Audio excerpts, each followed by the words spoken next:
அனைவருக்கும் வணக்கம். தினம் 5 கணிதம் டாப்பிக்கில் இன்றைய கணக்குகளை பற்றி பார்க்கலாம். இன்றைக்கி டே 14 சரிங்களா. ஃபஸ்ட்டு கணக்கு பாருங்கள். இன்றைக்கி ஃபுல்லாகவே காலமற்ற வேலை கணக்கு தான் எடுத்து வந்திருக்கேன்.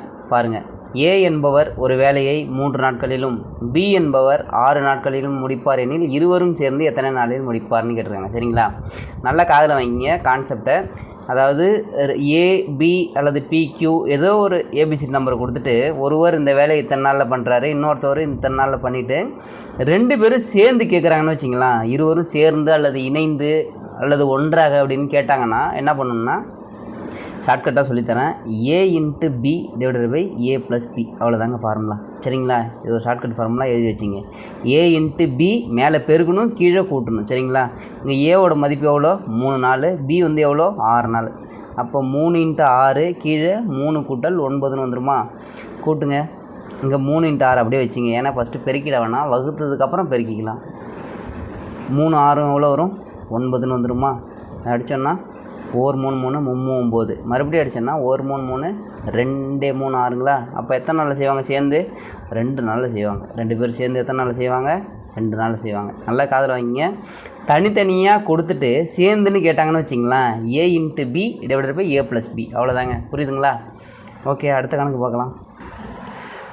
அடுத்த கணக்கு பாருங்கள். ஏ என்பவர் ஒரு வேலையை 24 நாட்களில் முடிப்பார். ஏ மற்றும் பி ஆகியோர் ஒன்றாக இணைந்து ஒரு வேலையை 6 நாட்களில் முடிக்கிறார்கள் எனில் பி என்பவர் அந்த வேலையை எத்தனை நாட்களில் செய்வார்?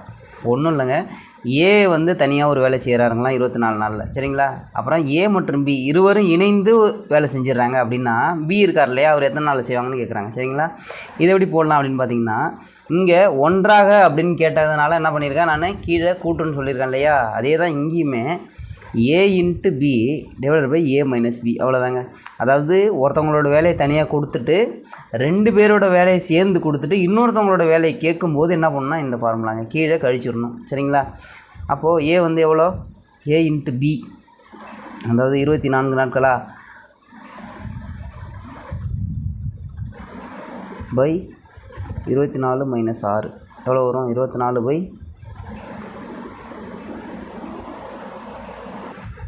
சாரிங்க, இந்த கணக்கை வந்து நான் வந்து ஃபார்முலா வச்சு சொல்லி கொடுக்குறேன். அப்படின்னு பாருங்கள். அதாவது ஏவோட வேலை எவ்வளோ கொடுத்துருக்காங்க, 1/24ன்னு எடுத்துங்க. அப்புறம் ஏபி, அதாவது 1/a கூட்டல் 1/b எவ்வளோ கொடுத்துருக்காங்க, 1/6ன்னு எடுத்துங்க. பியோட வேலை தான் கேட்குறாங்க இல்லையா. அப்போ என்ன பண்ணலாம், 1/b ஈக்குவல் என்ன பண்ணலாம், 1/6 மைனஸ் 1/aன்னு வந்துடுமா. இங்கே தெளிவாக எழுதுகிற பாருங்கள். 1/bயோட வேலை எவ்வளோன்னா, ரெண்டுத்தையும் சேர்த்து எழுதின வேலை மைனஸ் 1/b ஏவோட வேலை. சரிங்களா, ஏ எவ்வளோ 1/6 மைனஸ் 1/24 வந்துருங்களா. இதுக்கு எல்சிஎம் எடுத்தால் என்ன வரும்னா 24. சரிங்களா, இங்கே யாரோட எதை பெருக்குனா 24, 4 பெருக்குனா 24, அதனால் மேலே 4 பெருக்கிடுங்க. அப்போ 4 மைனஸ் 1ன்னு வந்துருமா. எவ்வளோ வரும், 3/24ன்னு வந்துடும். 1 3 3 8 3 24. அப்போ 1/ல் எடுத்துக்கிறதுனால இதோட ஆன்சர் எப்படி வரும்னா 1/1/8ன்னு வந்துருமா. அதாவது 1/1/8ன்னு வந்துடும். இந்த 8 ரெசிப்ரோக்கலாகனா மேலே வந்துடும். சரிங்களா, அப்போ 8 நாட்கள். புரியுதுங்களா? இப்போது நல்லா கவனிங்க, நான் அதை மாற்றி சொல்லிட்டேன். இப்போது ஏவோட வேலை தனியாக கொடுத்துட்டு 2 பேரோட வேலை சேர்ந்து கொடுத்துட்டாங்கன்னா இன்னொருத்தவங்களோட வேலை கேட்கும்போது என்ன பண்ணுறீங்கன்னா தனித்தனியாக எழுதிங்க. எழுதிட்டு யார் கேட்குறாங்களோ அதை வச்சுட்டு மொத்த வேலையிலேருந்து கழிச்சிருங்க. புரியுதுங்களா? இது வந்து மைனஸ் போட்டிருக்கேன். சரிங்களா, மொத்த வேலையிலேருந்து மைனஸ் பண்ணிடுங்க, அவ்வளோதாங்க. ஏ என்பவர் தனியே ஒரு வேலையை 10 நாட்களிலும் பி என்பவர் தனியே ஒரு வேலையை 15 நாட்களிலும் முடிக்கிறார்கள். அவர்கள் இருவரும் அவ்வேலையை செய்ய ரூபாய் 2 லட்சம் ஒப்புக்கொண்டனர் எனில் அவர்களின் பங்கு என்னன்னு கேட்டுறாங்க. சரிங்களா, அதாவது இது ஒரு சூப்பர் கொஷின்.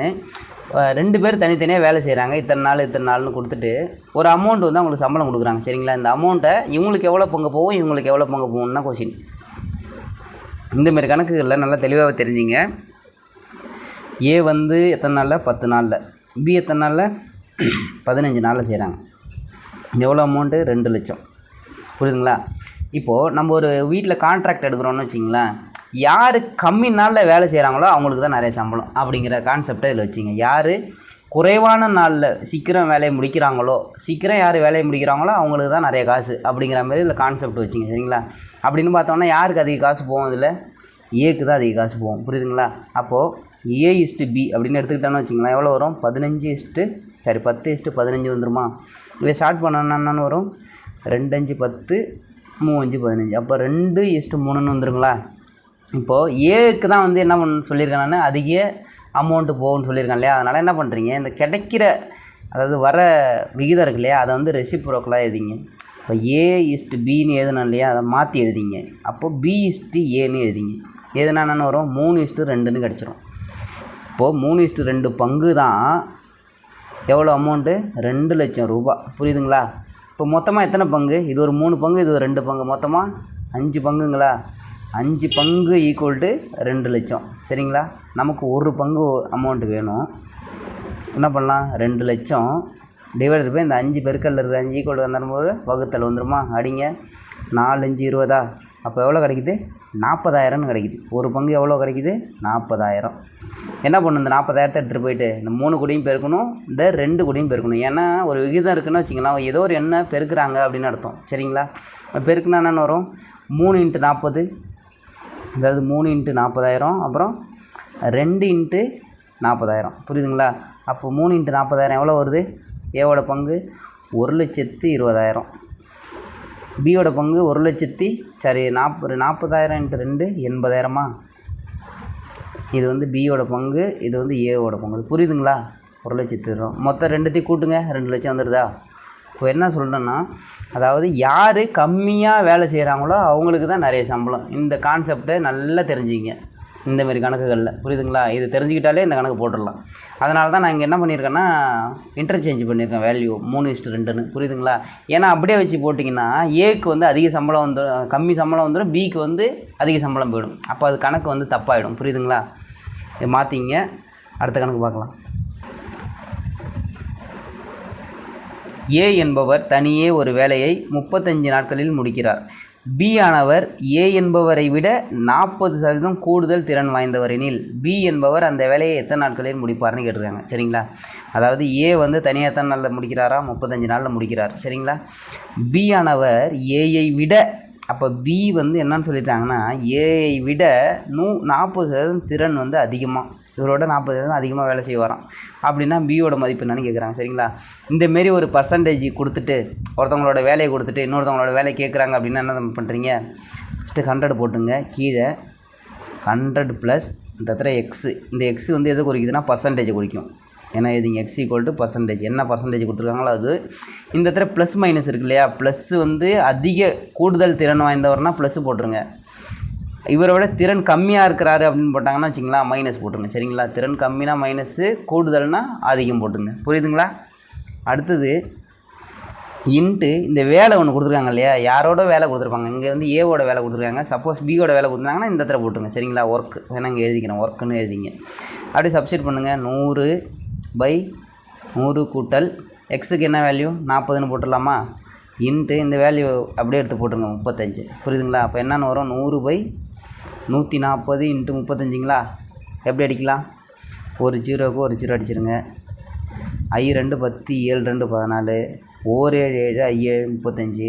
மீதி என்னென்ன இருக்குது, 5 × 5. சரிங்களா. 5 5 எவ்வளோ, 25 நாட்கள். அவ்வளோதாங்க. புரியுதுங்களா. என்ன பண்ணியிருக்கேன்னு புரியுதா. இப்போ பியோட வேலை எவ்வளோ, 25 நாட்களில் முடிக்கிறாங்க.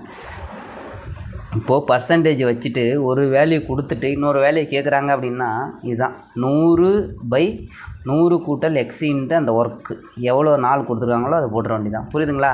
நல்லா தெரிஞ்சுங்க. இங்கே ஏன் ப்ளஸ்ஸு போட்டிருக்காங்கன்னா, இங்கே கூடுதல்னு கொடுத்துருக்காங்க, கூடுதல் திறன் வாய்ந்தவர்னு கொடுத்துருக்காங்க, அதனால் ப்ளஸ் போட்டிருக்கேன்.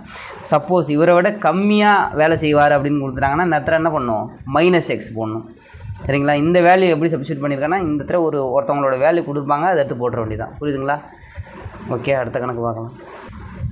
ஏபி இருவரும் இணைந்து ஒரு வேலையை 12 நாட்களிலும் பிசி ஆகியோர் 15 நாட்களிலும் சிஏ ஆகியோர் 20 நாட்களில் முடிப்பார்கள் எனில் ஏபிசி ஆகிய மூவரும் இணைந்து அவ்வேலையை எத்தனை நாட்களில் முடிப்பார்னு கேட்டிருக்காங்க. சரிங்களா. இது வந்து 3 பேரை சம்மந்தப்படுத்தி கொடுத்துருக்காங்க. 2 பேராக ஒரு வேலைக்கு முடிக்கிறாங்களாம். சரிங்களா. அப்போது என்ன இதெல்லாம் இணைந்துன்னு இல்லையா, அப்போ நம்ம கூட்டிக்கலாமா.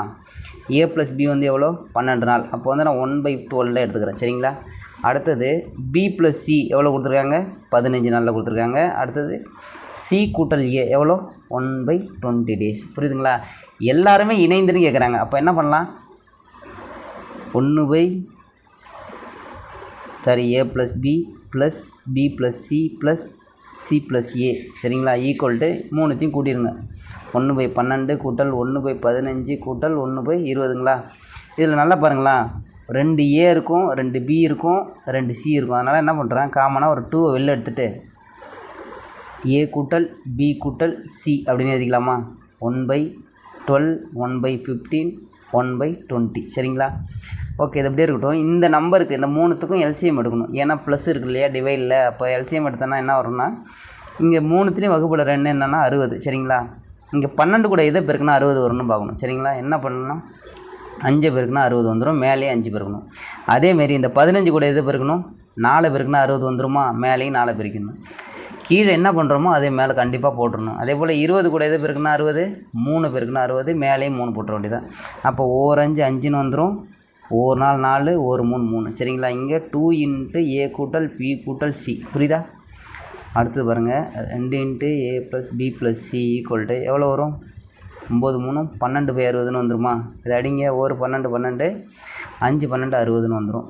ஓகேவா? நமக்கு என்ன வேணும், ஏ + பி + சி தான் வேணும். அப்போ 1/5, இந்த 2 ஈக்குவல் கந்தானே வரும்போது வகுத்தல் வந்துடுமா. அப்போ 1/10ன்னு கிடைக்கும், ஏ கூட்டல் பி கூட்டல் சி. அப்போ எல்லாமே நம்ம வந்து 1/ல தான் எடுத்துருக்கோம் இல்லையா. அதனால் என்ன, இது வந்து எப்படி அர்த்தம்னா 1/10ன்னு அர்த்தம். ஆட்டோமேட்டிக்காக அந்த 10 மேலே போயிடும். அப்போது மூவரும் இணைந்து எத்தனை நாளில் முடிக்கிறாங்க, 10 நாளில் முடிக்கிறாங்க. சரிங்களா? இந்தமாரி கணக்குகள் கண்டிப்பாக எக்ஸாமில் வர 2025 குரூப் 4ல் கேட்கலாம். நல்லா தெரிஞ்சுட்டு போங்க. இதுதான் கான்செப்ட். புரியுதுங்களா? அடுத்த கணக்கு பார்க்கலாம். எக்ஸ் மற்றும் ஒய் என்ற இரு தையல்காரர்கள் சேர்ந்து வாரத்தில் ரூபாய் 550 சம்பளமாக பெறுகின்றனர். ஒய்யின் சம்பளத்தில் 120% எக்ஸ் என்பவர் சம்பளமாக பெறுகிறார் எனில் ஒய்யின் ஒரு வார சம்பளம் எவ்வளோன்னு கேட்டுறாங்க. என்னடா சம்பளம்னு ஒரு குழப்பியிருக்காங்களா? அதெல்லாம் ஒன்றுமே இல்லைங்க. நான் கொடுத்துருக்க வேலையை கரெக்டாக எழுதுகிறேன் பாருங்கள். எக்ஸும் ஒய்யும் சேர்ந்து ஒரு வேலையை செய்கிறாங்க. சரிங்களா? எக்ஸும் ஒய்யும் சேர்ந்துங்கிறதுனால ப்ளஸ் போட்டிருக்கேன். எவ்வளோ சம்பளம், 550 ரூபா பெறுறாங்க. அதே சமயம் எக்ஸ் என்பவர் சம்பளம் பெறுறாரு எவ்வளோ, ஒய்யின் சம்பளத்தில் வந்ததுனால பெருக்கல் போட்டுங்க, 120%ங்கிறதுனால 120/100 போட்டுக்கலாமா. இதை எப்படி இன்னும் சுருக்கி எழுதலான்னா, ஒய் இன்ட்டு ஒரு 0 அடிச்சிருங்க. இதையும் அடிக்கலான்னா எவ்வளோ, எப்படி அடிக்கலாம், 6 2 12, 5 2 10. அப்போ 6/5. இது எப்படி எழுதலாம், 6y/5 அப்படின்னு எழுதலாமா. எக்ஸோட மதிப்பு இதுதான். இப்போ நம்ம என்ன பண்ண போகிறோம்னா, இந்த எக்ஸோட மதிப்பு எடுத்துகிட்டு போய்ட்டு இதில் பிரதியிட்ட போகிறோம். சரிங்களா? இப்போது எக்ஸு + ஒய் = 550ங்களா. எக்ஸுக்கு பதிலாக என்னென்னு போடலாம், 6y/5 கூட்டல் ஒய் = 550. புரியுதுங்களா? இங்கே ப்ளஸில் இருக்கிறதுனால என்ன பண்ணுங்க, எல்சிஎம் எடுக்கணுமா. எல்சிஎம் எடுத்தால் என்னென்னு வரும், 6y கூட்டல் இங்கே 5ஆல் பெருக்கணும், 5y = 550. புரியுதுங்களா? இப்போ 6y கூட்டல் 5y = இந்த 5 ஈக்குவல் கந்தாண்ட போயிட்டுனா பெருக்கல்ல போயிடும். 550 × 5ன்னு வந்துடுமா. இங்கே எத்தனை ஒய் இருக்குது மொத்தம், 5 6 11 ஒய் ஈக்குவல் 550 × 5ங்களா. நமக்கு ஒய்யோட மதிப்பு தான் வேணும். ஏன் இதை நான் பெருக்காமல் வச்சுட்டே வரேன்னா, எப்போதுமே நான் சொல்லியிருக்கேன் கணக்கில் வகுத்ததுக்கு அப்புறம் தான் பெருக்கணும். ஏன்னா வகுத்துட்டா அந்த அமௌண்ட்டு சின்ன அமௌண்ட் ஆகிடும். அதனால் நம்ம ஈஸியாக பெருக்கிக்கலாம். நம்ம பெருக்கிட்டோம்னு வச்சுக்கலாம், பெரிய அமௌண்ட் ஆகிடும், வகுக்கிறதுக்கு கொஞ்சம் சிரமமாகிடும். ஏன்னா தப்பாக போடுறதுக்கான வாய்ப்புகள் அதிகமாக இருக்குங்கிறதுனால தான். சரிங்களா? ஒய்யோட மதிப்பு எவ்வளோ வரும், 550 × 5. இந்த 11 கீழே வந்துடுங்களா, ஒரு 11 11, 5 11 55, இந்த 0 வந்துடுமா. அப்போ ஒய்யோட மதிப்பு எவ்வளோ, 50 × 5 எவ்வளோ வரும், 5 25, ஒரு 0 போட்டுருங்க. அவ்வளோதாங்க. ஒய்யோட சம்பளம் எவ்வளோ, 250 ரூபா. புரியுதுங்களா? இப்போ இந்தமாரி ஒரு கணக்கு கேட்குறாங்க அப்படின்னா ஃபஸ்ட்டு கொஷினை படிங்க. எந்த கணக்கு கேட்டாலும் சரி தான், ஒரு கொஷினை படிங்க, 1க்கு 3 தடவை படிங்க, உங்களுக்கே ஒரு ஐடியா கிடச்சிடும். சரிங்களா? கண்டிப்பாக இந்த எக்ஸாமில் எல்லோரும் பாஸ் ஆகிறதுக்கு என்னோடய வாழ்த்துக்களை தெரிவிச்சுக்கிறேன். இந்த கிளாஸ் உங்களுக்கு யூஸ்ஃபுல்லாக இருந்திருக்கும்னு நினைக்கிறேன். அடுத்த கிளாஸில் பார்க்கலாம். தேங்க்யூ.